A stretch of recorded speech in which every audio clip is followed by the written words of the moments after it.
Taurus यानी कि वृषभ राशि की बात कर लेते हैं। आप लोगों के लिए 2026 बहुत ही प्रोडक्टिव ईयर होने वाला है, बहुत ट्रांसफॉर्मेटिव ईयर होने वाला है और इसके साथ-साथ ही आपका खुद पे विश्वास 2026 के बाद बहुत ज़्यादा बढ़ जाएगा। क्योंकि ये साल आपके जीवन में कुछ ऐसे लोगों को, कुछ ऐसी घटनाओं को लेकर आएगा, जिसके थ्रू आप लोगों के दिमाग से हर डाउट पिघल जाएगा। जैसे आइसक्रीम पिघल जाती है या गर्मियों में बर्फ पिघल जाती है, ठीक वैसे ही। तो चलिए, आज की वीडियो में हम ये जान लेते हैं कि साल 2026 में कौन-सी 6 प्रमुख थीम्स आपके जीवन में काम करेगी। साथ ही साथ प्यार, पैसा, परिवार इन सभी मामलों में ये साल आपके लिए क्या-क्या लेकर आएगा। So let's get started. Number 1, किसी की प्रेजेंस, खास तौर पे किसी गुरु की प्रेजेंस के चलते आप लोगों के जीवन में काफ़ी बड़े, काफ़ी अच्छे और सुंदर बदलाव होंगे। जैसे ही आप इस व्यक्ति से मिलेंगे, वैसे ही आपके जीवन में सारे के सारे डाउट्स एक झटके में पिघल कर साइड हो जाएँगे। ऐसा लगेगा कि आपके मन में कभी कोई डाउट था ही नहीं। ऐसा महसूस होगा कि कभी आपके जीवन में कुछ प्रॉब्लम थी ही नहीं। वो एक तरीके से एक एक इरेज़र की तरह आएँगे कि दिल में जो भी डाउट है, जो भी बुरी भावनाएँ हैं, जो भी तामसिकता है, सबको एक झटके में आपके जीवन में खत्म कर दिया। Isn't that amazing? ज़्यादातर लोगों को ये खुशनसीबी महसूस ही नहीं होती है, लेकिन इस साल आपके जीवन में ऐसे व्यक्ति ज़रूर आ सकते हैं। तो अगर गुरु मिल जाएँ तो इससे बेहतर तो कुछ नहीं, लेकिन अगर गुरु नहीं भी मिलते, तो कोई अच्छे साधक आपको ज़रूर मिल जाएँगे। एनर्जी उनकी बहुत अच्छी होगी और बहुत सामान्य सादे कपड़ों वाले, तो सन्यास वाले नहीं, सादे जो सामान्य गृहस्थ हैं, ऐसे साधक आपको मिल जाएँगे और उनके मिलने से सारी दुःख, तकलीफ, डाउट्स यू नेम इट वो रहेंगे ही नहीं, ऐसा लगेगा कि कभी थे ही नहीं। नंबर 2, इस साल आपका जो ओवरली इमोशनल नेचर है, उसमें काफ़ी हद तक कमी देखने को मिलेगी और आप काफ़ी रिलैक्स्ड और पीसफुल हो जाएँगे। यूजुअली क्या होता है कि लोग समझते हैं कि आप एंगेज नहीं करते हो इमोशनली, बट सच ये है कि आप सारे इमोशंस को फील करते हो और बहुत गहराई के साथ फील करते हो। और आपकी सबसे अच्छी खूबी और सबसे बुरी बात भी यही है कि आपको हर चीज याद रहती है। You remember everything for a very very long time. In fact जितनी पुरानी बात होती है, उतनी आपको ज्यादा अच्छे से याद रहती है। तो इसी वजह से पुराने इश्यूज, पुरानी बातें, पुराना इमोशनल हर्ट वो भी आपको बहुत अच्छे से याद रहता है। इसकी वजह से आप इमोशनल ज़्यादा होते हो और फिर आपके इमोशनल रिएक्शंस अक्सर लोगों को तंग भी कर देते हैं। द गुड न्यूज़ इज़ कि इस साल ये सब करने की कोई ज़रूरत नहीं है। इस साल you will be in a very happy place. आप बहुत खुश रहोगे। इमोशनली आप बिल्कुल भी एक्सट्रीम्स पे नहीं जाओगे। ना बहुत ज़्यादा खुश होगे, ना बहुत ज़्यादा दुखी होगे। So you will be in a very very happy place and you will be very happy with yourself also. तो मेरे ख्याल से ये बहुत अच्छी बात है। नंबर 3, इस साल आपका सारा का सारा ध्यान प्रोफेशनल अचीवमेंट पर ही रहेगा। अगर आपको प्रोफेशनल अचीवमेंट नहीं मिल रही है, तो आपको फिर कोई मतलब नहीं है। You are least bothered, you are least interested in other people. वो क्या कह रहे हैं, वो क्या आपसे कहना चाहते हैं, वो आपसे क्या करवाना चाहते हैं, घर परिवार में क्या चल रहा है, नॉट योर प्रॉब्लम। आपको सिर्फ इस साल ये करना है कि कैसे भी करके अपने आप को प्रूफ करके दिखाना है। तो जो चीज़ जेमिनी के साथ हो रही है, ठीक वैसे ही अपने आप को प्रूफ करके दिखाना है, दुनिया को बता देना है कि आपको हल्के में ना लिया जाए।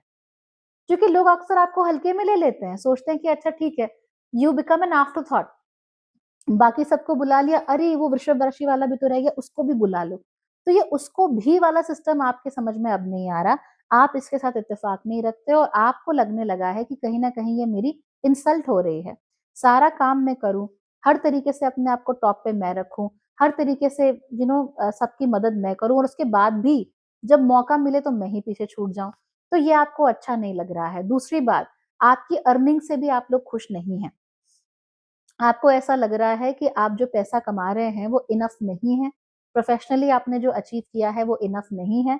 इसीलिए मन के अंदर ये भावना बहुत जागेगी कि कैसे अपने प्रोफ़ेशन में अब मैं टॉप का जो परफ़ॉर्मेंस है वो करके दिखाऊँ। दुनिया के सामने मैं ये जता दूँ, I am the best at what I am doing and I am also earning a lot of money for that. Specially जो लोग मेडिकल प्रोफ़ेशंस में काम करते हैं, उनके साथ तो ये बहुत ज़्यादा होने वाला है। then they'll be like, भाई तुमने मुझे समझ क्या रखा है? Just because I'm helping people, just because I'm a good person, everybody takes advantage of me. हर कोई मेरा फायदा उठाए जा रहा है। आप कहेंगे कि अब फायदा नहीं उठाना है, अब तो जो होगा वो मेरे लिए होगा, मेरी जेबें भरने के लिए होगा और मुझे पैसा दिलाने के लिए होगा। मेरे ख्याल से ये चेंज बहुत ही अच्छा है। If you are doing something and you deserve to have something, you must have it, and पीछे जाने की कोई जरूरत नहीं है। नंबर 4, देखिए, there is a need to do a lot of things, है ना? आप प्रूव बहुत कुछ करना चाहते हो, लेकिन इसकी वजह से आप बहुत सारे प्रोजेक्ट्स एक ही साथ शुरू कर सकते हो। That can be very problematic. तो ऐसा ना हो कि आपकी नौकरी भी चल रही है, आप स्कूल में टीचर हैं, ग्रेट, आपको लगा कि यार दोपहर तो मेरी पूरी खाली होती है, चलो बेकरी शुरू कर लें। फिर आपको लगे कि बेकरी में तो मेरा बहुत फ़ायदा हो रहा है, लेकिन मेरा असली टैलेंट तो आर्ट है, चलो पेंटिंग शुरू करें। तो आपने क्या किया? आपने एक साथ अलग-अलग बहुत सारी चीज़ें शुरू कर दी। अब आप आर्ट भी बेच रहे हो, अब आप बेकिंग भी कर रहे हो, अब आप अपना टीचिंग भी कर रहे हो। बट आपके जो वर्क प्लेस है, वहाँ से हर तरफ से अलग-अलग डिमांड्स तो आएँगी ना। जब एक साथ डिमांड्स आ जाएँगी, तो आप उन्हें कैसे मैनेज करोगे? तो ये मैनेजमेंट जो है वो बहुत मुश्किल हो जाएगा और आप ज़बरदस्ती कहीं ऐसा ना हो कि अपने सर पे इतना काम ले लें जो आपके बस की ही ना हो। फिर क्या होगा? या तो बेकरी बंद करनी पड़ेगी या अपना आर्ट बंद करना पड़ेगा, हो सकता है दोनों ही बंद करना पड़े। ऐसी स्थिति में फिर आप आगे कैसे बढ़ोगे? आपके माथे में फेलियर का ठप्पा चिपक जाएगा। Not in front of other people but for you.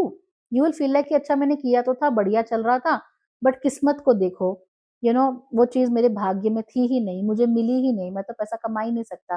That's not how things work. It simply means कि आपको प्लानिंग करनी नहीं आती, आपको बिज़नेस चलाना नहीं आता और आपको यही नहीं पता कि आपका खुद का पोटेंशियल कितना है। तो you have to become aware of who you are. कुछ भी नया शुरू करना है, आराम-आराम से धीमे-धीमे शुरू करो। तो आज बेकरी शुरू कर लो। अगर बेकरी और आपका स्कूल साथ में ठीक से चलता है, तब जाके कभी आर्ट के बारे में सोचो। बट ये ज़बरदस्ती 5 चीज़ें एक साथ करने की कोई ज़रूरत नहीं है। I know you are right now very interested in earning money and becoming something, but इतना पागलपन नहीं करते कि आप अपने हाथ से ही अपने बर्बादी की कहानी लिख लो and don't waste money because of that. Number 5, इस साल आप लोग बहुत ज़्यादा क्रिएटिव भी हो जाएँगे। तो हर चीज़ का क्रिएटिव सॉल्यूशन आप लोग ढूँढेंगे। हर चीज़ के लिए रिजिड नहीं रहोगे। पुराने ढर्रों पे आप लोग नहीं चलोगे। अब आप सोचोगे कि नए सवाल हैं तो नए जवाब ढूँढे जाएँगे। इनफैक्ट अगर सवाल पुराने भी हैं तो भी जवाब नए ही ढूँढे जाएँगे। तो हर चीज़ को आप नए सिरे से करने की कोशिश करोगे। हर चीज़ को नए तरीके से समझने की कोशिश करोगे। बच्चे अगर आपके पढ़ नहीं रहे हैं, you will figure a way out जिसके थ्रू वो ज़्यादा अच्छे तरीके से पढ़ सकते हैं, ज़्यादा अच्छे तरीके से they can grasp the subject. तो आप नई चीज़ें सीखोगे भी बहुत सारी जो आपके लिए बहुत अच्छा है और इसी वजह से now you will also find creative ways to grow your money. Investments आप लोग बहुत सारी कर सकते हो और बहुत अच्छी कर सकते हो और इसके साथ-साथ ही आपका जो पैसा है, उसे बहुत अच्छे तरीके से ग्रो भी कर सकते हो। तो overall this is going to be very beautiful, very fantastic और आपको कभी कभी भी कमी नहीं महसूस होगी पैसे की या किसी और चीज़ की। बट अगेन अगर आप इन्वेस्ट भी कर रहे हो तो रिमेंबर उसमें भी आपको फुल फोकस रखना है। तो ऐसा नहीं कि आँखें बंद करके बस स्टॉक मार्केट है तो डालो जी पैसा आ जाएगा, ऐसा नहीं, ऐसे तो एफडी की जाती है। इस तरह से स्टॉक्स वगैरह में इन्वेस्टिंग नहीं की जाती। So be careful and that is how you will move ahead in life. Finally number 6, इस साल ओवर ईटिंग बहुत ज़्यादा हो सकती है। तो अ, आपका दिमाग इतना चल रहा है, इतनी ज़्यादा ऑक्सीजन माँग रहा है कि आपको you will be like oh I need more calories, I need to eat more. तो वहाँ दिमाग चल रहा है, यहाँ ज़ुबान चल रही है and you continuously eating and consuming a lot. इसकी वजह से आपको अच्छी खासी दिक्कतें पेश आ सकती हैं और कई बार ऐसा भी होगा कि आप चाहोगे नहीं, भूख नहीं लग रही होगी बट ज़ुबान माँगेगी, I need something, I need to chew something. उसकी वजह से बहुत प्रॉब्लम हो सकती है। वेट बढ़ना तो दूसरी बात है लेकिन पेट में बहुत खराबी आप लोगों के हो सकती है और पेट के बड़े-बड़े रोग भी आपको हो सकते हैं। सो बी वेरी केयरफुल हियर। खास तौर पे जब आप ओवरली प्रोसेस्ड चीज़ें खाते हो, तो देखो पूरा दिन अगर आपका मंचिंग करने का मन करेगा तो रोटी तो खाओगे नहीं, ऑब्वियस सी बात है। You will have something processed, you'll have biscuits, you'll have something else. So that's going to be very bad for you this year. और आपका डाइजेशन उतना स्ट्रांग है नहीं जितना आपको गलतफहमी है। So be very very careful about this thing. इसके साथ साथ जब ओवर ईटिंग बढ़ रही होगी उसके साथ साथ ही आपकी जबान से फिर बहुत सारी चीजें निकलना भी शुरू हो जाएंगी, पुरानी पुरानी बातें कि आपको किसी ने सलाह दी कि भाई बिजनेस ऐसे नहीं करते, ऐसे करो, नहीं लाइक अच्छा तूने भी तो 4 साल पहले ये किया था, तब तुझे अकल नहीं थी। बट ट्रूथ इज़ उसने वहाँ पे कांड किया तभी तो उसे अकल आई। So you have to use some logic also right?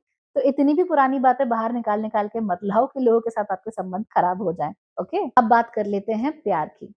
प्यार के मामले में आप अगर सिंगल हैं, इन दैट केस आपको चांसेस तो ज़रूर मिल सकते हैं प्यार के। I don't see a lot of problems but फिलहाल वो इंटरेस्ट मुझे होता हुआ दिख नहीं रहा है। देयर विल बी पीपल, बातचीत होगी, सब है, but that's pretty much it. हालाँकि अगर आप रिलेशनशिप में हैं या शादीशुदा हैं, इन दैट केस तो कहानी बड़ी मज़ेदार हो गई है, क्योंकि आपके रिलेशनशिप में आपके अलावा पूरी दुनिया घुसी हुई है। आपके पेरेंट्स, आपके भाई-बहन, उनके भाई-बहन, आपके पड़ोसी, उनके पड़ोसी, everybody is involved in the relationship. अब जब इतने सारे लोग केवल एक रिलेशनशिप में इन्वॉल्व हो जाते हैं, तो उस रिलेशनशिप का सफल होना बड़ा मुश्किल हो जाता है बिकॉज़ फिर क्या होता है? एवरीबॉडी हैज़ समथिंग टू से। तो एक ने ये चीज़ कही, आपने सोचा, फिर आपने उनसे बात की, फिर उन्होंने कुछ और कहा, फिर किसी और को बताया, फिर उन्होंने कुछ सोचा, फिर वो बताया, तो ये अजीब-सा लूप बन जाता है और इस लूप में रिलेशनशिप का टिकना बड़ा मुश्किल हो जाता है। So be very, very careful कि आपको अपने रिलेशनशिप में कितने लोग चाहिए। 2 बहुत होते हैं, एक आप और एक वो, दैट्स इट। बाहर ज़्यादा जाने की ज़रूरत नहीं है। And if you are single, I will also give you a warning कि लोनलीनेस आपको बहुत फ़ील होगी, शादी करने का या रिलेशनशिप में जाने का बड़ा मन करेगा कि भई कोई हो। लेकिन simply because you are lonely आप शादी मत करो। अब ये मत कहो कि अरे! क्या करूँ अब अकेला रहता हूँ, अकेले घर में आता हूँ, अच्छा नहीं लगता, चलो शादी कर लेता हूँ। No, don't do that, not a good idea. इतना फलेगा नहीं जितना कि आपको लग रहा है। So marry because you like somebody, marry because आपकी बनती है, you're on the same page and you're compatible. Don't marry because you're lonely, because that will create issues. एक और बात, अगर आप लोग वृषभ राशि हैं तो अपने एक्स को जलाने के लिए शादी मत करना, please. Please be careful. This is going to be the single worst decision of your life. पैसे की बात कर लेते हैं। पैसे के मामले में जनरली आपको ग्रोथ देखने को मिलेगी। पैसा अच्छा आएगा भी, सेविंग्स भी होंगी, इन्वेस्टमेंट्स भी आपकी अच्छी होंगी। इस साल आपको पेरेंटल प्रॉपर्टीज का कुछ हिस्सा भी मिल सकता है, तो या तो प्रॉपर्टी मिल जाए या प्रॉपर्टी का पैसा आपको मिल जाए। ये आपको डेफिनेटली आपके साथ हो सकता है। आप लोगों को कोशिश करनी चाहिए कि जितना हो सके अपने पोर्टफोलियो को रीबैलेंस करने के बारे में सोचिए। देखो आपकी कहाँ-कहाँ कितनी-कितनी प्रॉपर्टीज हैं, कितना उसका वैल्यू है। चेक करो कहाँ कितनी प्रॉपर्टीज हैं, कितनी वैल्यू है, कहाँ कितनी इन्वेस्टमेंट है, कितनी वैल्यूज हैं, और अपने पोर्टफोलियो को एकदम डाइवर्सिफाइड और अच्छा बना के रखो and continue investing in this portfolio. इससे आपके रिजल्ट्स बहुत अच्छे आएंगे। इसके साथ साथ ही another thing you need to be careful with is, कोई पेपर साइन करने से पहले बड़ा केयरफुल रहना।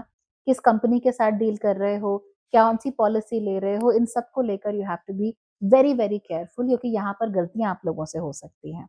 कार्य क्षेत्र की बात कर लेते हैं। इस साल you will be completely consumed by your work. आपका सारा का सारा ध्यान केवल काम पे रहेगा।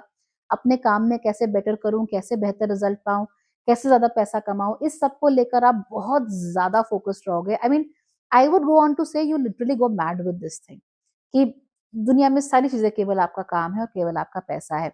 Now this is good, it's not bad, but the problem is कि आप लोग बहुत जल्दी बहुत सारे रिजल्ट पाने की कोशिश कर रहे हो। वो तो शनि होने नहीं देंगे। That's not happening. You have to actually wait for things to happen. आपको अपने समय पर ही आपको फ्रूट्स मिलेंगे हर चीज के। तो ऐसा नहीं हो सकता कि आज आपने अमरूद का पेड़ लगाया और कल ही आपको फल खाने को मिला। You have to wait for these things to flower. Patience नहीं होगा तो आप किए कराए पे पानी फेर दोगे। आप अमरूद का बाग लगाओगे, आप कहोगे अरे ये तो बड़ा ही नहीं हो रहा है पेड़, चलो इसमें ये केमिकल डालो, वो करो, ऐसा करो, वैसा करो। देन यूल बी लाइक नहीं नहीं भैया, मेरे में पेशेंस नहीं है, छोड़ो इसको, बेकार का धंधा है। So you have to have some minimum patience for things to come to you. आपको अलाउ करना पड़ेगा। आज बिजनेस खोलोगे तो आज ही पहला ऑर्डर नहीं आएगा। You have to take a lot of time. तो ऐसा नहीं कि गेन्स नहीं मिलेंगे, बहुत गेन्स मिलेंगे, अच्छे गेन्स मिलेंगे, लॉन्ग लास्टिंग गेन्स मिलेंगे। लेकिन आपकी जो एक्सपेक्टेशन है ना गेन की, वो पहले ईयर में 5वें ईयर की एक्सपेक्टेशन है, वो नहीं फुलफिल हो सकती। You have to curb it and you have to take a very slow approach to life. अगर हम फैमिली की बात करें तो आपकी फैमिली में काफी टर्बुलेंस इस साल देखने को मिल सकता है। लोग आपस में झगड़ सकते हैं, मतलब आपका तो कुछ लेना देना नहीं है, लेकिन फैमिली आपस में ही थोड़ा-सा they are not very comfortable, या उनके आपस में झगड़े चल रहे हैं या कोई भी ऐसी बात है, ये ज़रूर देखने को मिल सकता है। डोंट इन्वॉल्व इन दीज़ झगड़ास अ लॉट। इनफैक्ट आपके इन-लॉज़ में भी ये हो सकता है, और इन-लॉज़ में तो ज़्यादा हो सकता है कि उनके घर में काफ़ी झगड़े-लफड़े चल रहे हों। Again don't involve yourself in these problems. Otherwise आपके साथ पर्सनली कोई चीज़ खराब नहीं है, क्योंकि आप काम पे इतना फ़ोकस कर रहे हो कि दूसरे के लिए आपके पास कोई टाइम नहीं है। सो अपने रिश्ते आप इस तरह से तो नहीं बिगाड़ोगे कम से कम, so things are good for you. अगर हम हेल्थ की बात करें तो हाँ, थोड़ा-सा प्रॉब्लम ज़रूर है, जैसा कि मैंने कहा, ओवर ईटिंग बहुत हो सकती है, जिसकी वजह से पेट की समस्याएँ, रोग पेट के, वो आपको ज़रूर हो सकते हैं। अगर if you are over eating and that too processed junk food, उससे हो सकता है, बाकी ऐसे कोई प्रॉब्लम नहीं होगी पेट की। हाँ, लेकिन डिहाइड्रेशन और यूटीआई, ये 2 ऐसी चीज़ें हैं जो आपको इस साल तंग कर सकती हैं, इसलिए पानी खूब पीना और अपनी जेनिटल एरिया के हाइजीन का खूब ख़्याल रखना। छोटे-छोटे कट्स और छोटे-मोटे एक्सीडेंट्स भी हो सकते हैं आप लोगों के, तो यू नो ध्यान कहीं और है, फ़ोन पे हो कि काम पे क्या चल रहा है, और आलू काटते-काटते उँगली भी काट दी। तो छोटे-मोटे कट्स और छोटे-मोटे ये चीज़ें आपके साथ होती रह सकती हैं। दैट्स मोस्टली बिकॉज़ आपका दिमाग एक ही टाइम पे काफ़ी सारी जगहों पर है। अदरवाइज़ इसको होना नहीं चाहिए। जहाँ तक टिप्स की बात है, the simplest tip for you is, कोई भी काम बिना लॉन्ग टर्म प्लानिंग के नहीं करना। अगर आप अपने आप को वो काम अगले 3-4 साल तक करते हुए नहीं देख रहे हो, तो प्लीज़ टाइम पास के लिए उसको शुरू मत करो। पैसा, एफर्ट सब वेस्ट करोगे, और आपके सर पे जो फेलियर का लेबल चिपक जाएगा, फिर उसको काफ़ी सालों तक आप मिटा नहीं पाओगे। So that's going to be very hard for you. तो इसलिए ये सब करने की कोई ज़रूरत नहीं है। इस साल वॉलंटरी वर्क आप ज़रूर कीजिए, और वॉलंटरी वर्क में भी आप जो क्लीनिंग का काम है, सफाई का काम है, वो ज़रूर कीजिए।